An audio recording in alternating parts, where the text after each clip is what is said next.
You got to hear from Mike Elko. Brian gave his assessment, also watched the news conference today. Was there anything that the coach said that made you think a little different about his football team?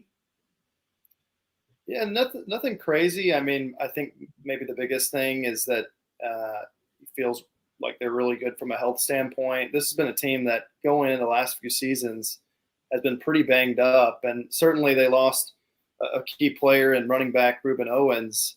But other than that, pretty good shape. Still a lot of positions that they're not ready yet to say that, hey, this guy's a starter here, this guy's a starter here. Gave out a depth chart. There was a lot of oars in the depth chart, as you can expect. So still a lot to play out there. I'm going to ask one question and get out of the way, and you and Brian can mix it up on some football talk. Because like I said to Brian, when I look at both offensive lines against both defensive fronts, then it makes me think, okay, what are we going to have, like 14 total yards in the first half of this game? Like, who's going to move who out of the way? Because you've been on a couple times in the offseason to tell me about the issues that A&M had last year and then moving into this year. And one of the reasons Connor Wigman couldn't finish the season is because of a missed block. So your thoughts about A&M up front against Notre Dame's front? Me first or Brian? Yeah, you first, Carter. Gotcha. Yeah, I think you look at this game and you're spot on. This is probably going to be a very low scoring game. Could be a rock fight because both offensive lines are kind of at a disadvantage for Texas A&M.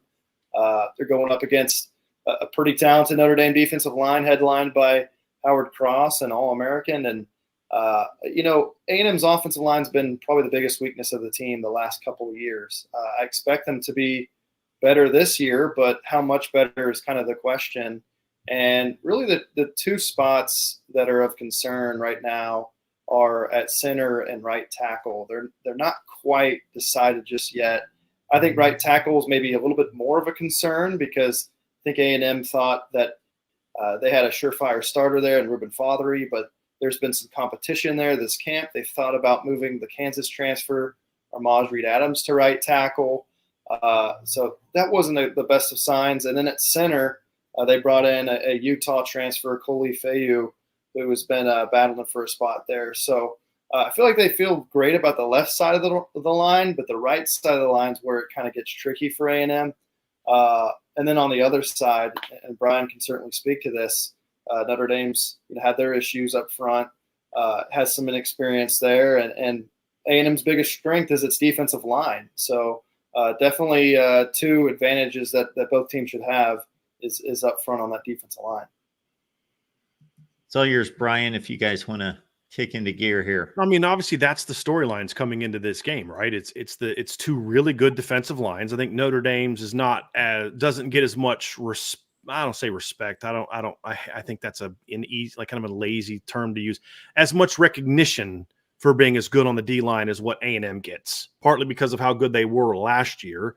And then of course you add Nick Scourton, who was, in my opinion, the best defensive lineman on the market coming in the portal this year, and a guy that was very productive in that Purdue defense. And so you understand it. I don't know that Notre Dame's defensive line gets as much of the national publicity, but it's a very good group. And so which one, carries the day? You talked about the left side of the A&M line. Obviously, Chase Basantis was a freshman All-American last year. Trey Zune's a guy that played. Notre Dame is a little bit more solid on the right side, even though that Emil Wagner's not a guy that played really any meaningful snaps last year. He beat out a guy that started the bowl game in a game where they had 456 yards and 236 rushing yards and scored 40 points. And as I was kind of discussing with somebody today, part of the reason Notre Dame enters the season with only 6 career starts is because they had a guy with 4 career starts, 13 career starts, and 10 career starts get beat out in fall camp by younger, more talented players. And so that's why I go back to what I said earlier, Marcus. What's going to carry the day for Notre Dame? Is it the talent or is it the experience? Whichever's the bigger storyline is going to determine how well Notre Dame plays, because it's not about whipping A&M. It's about holding your own. That's the key, because where I think Notre Dame could have an advantage in this matchup is their offensive skill players against an A&M secondary that is going to look way different than it did a year ago outside of Tyreek Chappell and Bryce Anderson, right? Those are really the only two guys that played a ton last year. You've got a bunch of other guys that are transfers in, And this is what we don't know. This is the great unknown in modern football, guys, is you don't know how teams that relying on a lot of transfers are going to look. Last year, Florida State didn't miss a beat with all those transfers. This year, they didn't look like the same team with all those transfers. So you just don't know how teams are going to come together, because football is such a sport where you have to have everybody kind of working in the same direction. And just because the portal worked for you in 1 year doesn't mean it will work for you the next, and vice versa. The portal worked great for Lincoln Riley in 2022. It was horrible for Lincoln Riley in 2023. You just never know. So how are those A&M guys going to be in the secondary? And then the flip side is, well, yeah, but isn't like half of Notre Dame's receiving core new guys? Exactly. Right. That's the interesting part about it. Although I think it's a bigger issue on defense because there's so much more communication. I've got to know what the free's doing and the strong's doing, the nickel's doing, the corner's doing, receivers. Like, I just got to know my route, and I got to know what I need to do. So that's a matchup that's going to be very interesting. And then on the other side too is if Notre Dame can get pressure on Connor Wegman, he's going to struggle completing the ball at a high level because you've got one of the best secondaries in college football coming back. If you can't get to him, the one thing A&M has is they have big boys outside. Right, Carter? I mean, you've seen it. I mean, yes. if you can give those guys time, they're 6'5", 6 inches they have on opposing cornerbacks. And that's where you can kind of get some of those deep shots off over the middle of the field where they can use their size to their advantage. So that's another interesting aspect that's going to tell me a lot, is Notre Dame's skill in the secondary is better than what A&M has a receiver, in my opinion. But sometimes, man, size can overcome that lack of skill in that matchup if your quarterback has time to let those routes develop, where they can become more vertical one-on-one. So that's the other part of this matchup, is if Notre Dame can't get pressure on the quarterback, can Notre Dame's secondary hold up against a much bigger group of receivers than they've faced a lot? They did a good job last year against Ohio State. They shut down their big receivers, but you're going to need to put pressure on the quarterback and not give them those chances to develop those downfield throws. Yeah, that's kind of, I mean, we talked about the offensive line versus defensive line. I think that's actually what the big advantage is for Notre Dame, is their secondary versus Texas A&M skill guys. Because I think you could argue that A&M skill guys are a bigger weakness than its offensive line going into this year. I mean, you look at their wide receiver group, none of those guys have had 700-plus yards in a season at a Power 5 school. Running backs, none of them have had 600 yards in a season. Tight ends, none of them have had 400 yards in a season. So they don't really have like a proven number one option really at either group. You thought Donovan Green could be that at tight end, but coming off an ACL tear, put on some weight. I don't know if he's quite there yet. But yeah, I think you look at a guy like Noah Thomas for Texas A&M. You mentioned the length. He's 6'6". Definitely that guy you can kind of throw it up to, and he can come down with it in traffic. Brings that large catch radius. He's kind of that guy you look to as a potential number one receiver. His biggest issue has been staying healthy. When we've seen him on the field, you could see those flashes, but over the last couple of years, he has really battled through quite a few injuries. I think drops is an issue for the group too. Jade Walker led the group with 7 drops last year. Cyrus Allen, the Louisiana Tech transfer, had some drop issues previously. So I think Connor Wigman has the potential to be an excellent quarterback. I mean, obviously, we've seen some first-round projections for him in the upcoming draft. Certainly has to prove it this year. He hasn't had that sample size of a career so far. He's only had 8 starts so far. But when we've seen him play, he is definitely the kind of guy who can elevate the talent around him. So, obviously, he'll be a key component as well. And I just keep going back to defensively for Texas A&M. Defensive line can help your back end, and I know A&M that's going to be a big question for them. They've got 10 newcomers in the secondary, 7 of whom are transfers. So a lot of new faces back there. But if you watch this secondary last year, they could not have been much worse. They really struggled against the better passing offenses that they faced. And I felt like they really did a great job in the transfer portal, getting a mixture of guys who were either potential guys like, man, this guy could be really good one day, like a Des Ricks, former 5-star recruit at Alabama. They got guys who could contribute right away, like Will Lee, who was a starter for Kansas State last year and should be in the mix this season. And then guys who just simply have experience but came from smaller schools like Donovan Saunders and BJ Mays from UAB. And I also think they moved some guys in the right places. Bryce Anderson, I think, has the potential to be an all-SEC caliber player, but last year played at nickel, wasn't really the right fit for him. And now he's at safety, and they feel like that move can really enhance this secondary. But, again, when you have an elite defensive line, which I think A&M will have, that helps everybody else out. We mentioned Nick Scorton up front, led the Big Ten in sacks last year, but I also think Shamar Turner is someone to mention. Second team All-SEC last year, despite playing out of position at defensive end and despite having 2 injuries that required surgery in the shin and a torn labrum. Now he's moved inside to defensive tackle. He's healthy, and I think he could be a guy that you could see drafted in the 1st or 2nd round next year. And then also Shamar Stewart, another guy, former 5-star recruit.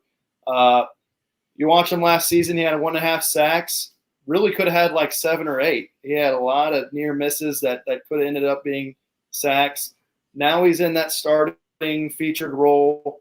A lot of the attention's going to be on Nick Scorton, but if Shamar Stewart had a couple sacks this Saturday, I wouldn't be shocked because I think he's that kind of player who could also play himself into being a high draft pick. So you got 3 guys up front that you feel like could be draft picks, and behind them you've got 4- and 5-star recruits. You got Cassius Howell, who tied for the lead in sacks in the MAC last year. And so there's just a lot of guys you can throw out there, not just in your base, but also in 3rd and long, that can make this defense a real B word to deal with. They weren't losing games last year because of their defense. I mean, that's the reality. And they've got some talented guys coming back, right? Like that's both of these teams, right? Like Notre Dame didn't lose games last year because their defense didn't show up. They lost games last year because their offense didn't show up in those big moments. They didn't lose to Ohio State because their defense. Yeah, their defense had a chance to close it. And that's going to be just forget this game, just looking at the season. That's going to be what's going to determine, in my opinion, and Carter, you can correct me if you disagree with this one, but it's how the offenses evolve in under these 2 coordinators who were both part of high octane top 10 caliber scoring offenses last year.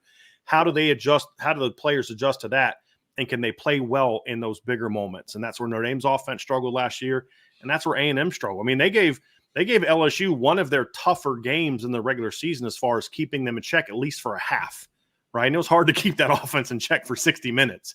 Yeah. And that's kind of where Notre Dame is whose offense this year is going to really step up. And that's going to be the key for A&M, and that's going to be the key for Notre Dame is you've got a great defense. You've got a defense that gives you a chance to go win a lot of games for Notre Dame. The question is, can your offense match it? Can your offense step up and play better in those big moments? And Carter, you remember this when you were on the beat. That's been the story at Notre Dame for a decade. Yeah. It's can the offense show up when the games matter most? And that's what you brought Mike Denbrock back in to do is to do exactly that. And now we're going to find out if he can get it done. Yep. Is Vegas making – go ahead, Carter. Oh, I was going to say your turn, Mark. You got it. Well, I was going to say, is Vegas making a football evaluation, or are they latching on to old narratives? Notre Dame, big game, on the road, against an SEC opponent, difficult place to play. I'm not saying that Texas A&M isn't worthy of this game and that Notre Dame's significantly better, because I don't believe that. But I'm seeing a Notre Dame team that I believe is somewhat better. I think that they're a top 7 or 8 team in the country, and maybe Texas A&M's more in that top 15 to 20 range. But we've got a situation where Notre Dame's roughly a 2.5 to 3 point dog. Could you imagine the money that would go in on Texas A&M if Notre Dame was the favorite? I mean, that's the reality of it, is there's no respect in the SEC. Like, here's the storyline if Notre Dame wins it. If Notre Dame wins this game, the storyline will be like, hey, Notre Dame's better than we thought it was. It will be, Texas A&M's not as good. They're overrated again. That's what it'll be. It's not going to be because Notre Dame. In my opinion, again, I'm not a gambler, but this is my opinion, that this is the line that they had to have to try to make the money spread even as much as they could.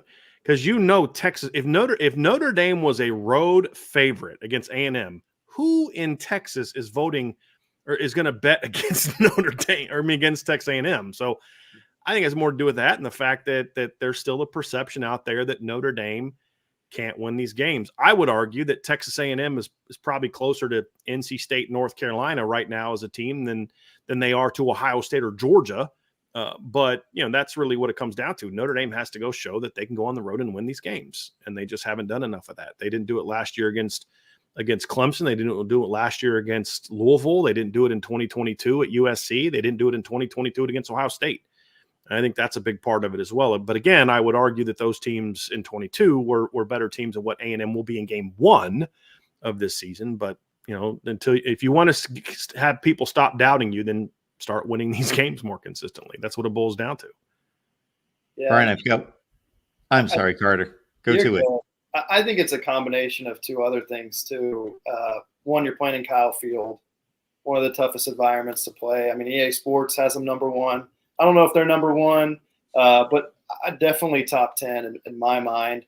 Not to mention you're playing in that humid, hot heat that Notre Dame may not be accustomed to as much. But really also they lose their starting left tackle and Charles Jagusaw.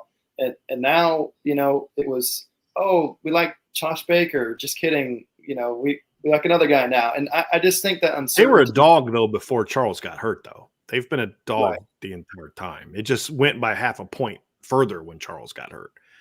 Right. But I still think that's why it hasn't moved the other direction and why it's kind of stayed there and really only continue to go in A&M's favor are those two things. Because I think earlier this offseason, A&M was, I think A&M's been a favorite the whole offseason. I could be wrong on that. I think it's been like 1.5 to 3. It's been somewhere in that range. If it was at Notre Dame would probably be the favorite. If Charles Jagusaw was healthy too. So it could be that. I mean, don't they say that home field advantage usually gives you 3 points? So I think that probably has a role to play in it as well.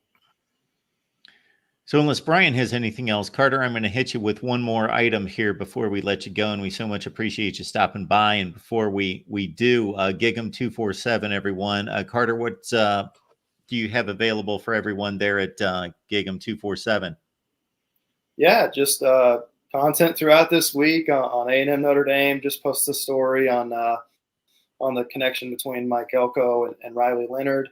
I'm going to have a couple features later this week, and you can find our podcast on YouTube as well at Gig'em 247. Awesome. Carter, what's a good season for Texas A&M? Yeah, I think this season's going to be graded on a curve a little bit because I think if you asked anyone around this program, it's not a rebuild. You think about firing a coach and what that does to you. A&M was able to not only retain a lot of the top guys from last year outside of a few, they also got, a lot of talented transfers, fourth-ranked transfer class. And then you look at this schedule, and it's pretty favorable. Your 4 toughest games are all at home. You don't have to play Bama, Georgia, or Ole Miss. So I think the expectations for the season, making the college football playoff, I think, is a little too much to put on them. But I think 9 wins would be a good season for them to have. Go 9-3, win all the games you're supposed to win. I think Vegas has them favored in all but the Texas game right now. Now, that doesn't mean they need to go 11-1 for it to be successful. I think 9-3 is a good year. We learned under Kevin Sumlin that 8-4 is not a season that A&M fans accept. But 9 wins, that has not been done in the regular season very much by A&M in recent memory. So I think that'd be a nice year that Mike Elko could build off of. Yeah, Texas A&M fans have had their fill of 8-5 after the bowl game between Sumlin and Fisher. That's for sure. Carter, we appreciate you stopping by. It's great to hear from you, and you added so much to the discussion. So thanks for getting us straight on Texas A&M. Yes, sir. Appreciate y'all having me. Good seeing you again, Good Brian. seeing you, Carter. Hey, Notre Dame fans, if you want to get some honest assessment of A&M in this game from an A&M side of you, go follow Carter. He does a really good job. Known him for a while. Really does a good job. Good, fair, decent, good job. Good journalist. Check him out. Absolutely. You see the X handle right there, Carter Corrals. It's easy to find right there, and Gig'em 247 Sports as well. Thanks, Carter. Good to see you. Well, guys, thank y'all. College football is even more exciting with some action on the line. And the games are even better when you're cashing in. And the Voice of College Football is the place to be to get the greatest value. Let's start with my picks. 75% against the money line, 58% against the spread. I've got a 40-year track record. In fact, in 2023, at $100 played per game, you would have netted over $9,300. And guess what? I'm just the warm-up act. Steve Merrill, our ace in the hole, show stopper from Wager Talk. 6 years with the Voice of College Football, over 30 years in the industry. Steve gives us analysis on all the big games, but you can't miss Steve's weekly under-the-radar pick, which went 21-5 against the spread the last 2 seasons. I repeat, 21-5 against the spread. You also get picks from some of our top analysts here at the Voice of College Football, including Steve Dace and Matt Zemek. Become a YouTube channel member or Patreon member for just $99 per month. Go to the main channel on YouTube, click join, and select the betting tier. Do the same thing on Patreon. Make 2024 a winner now.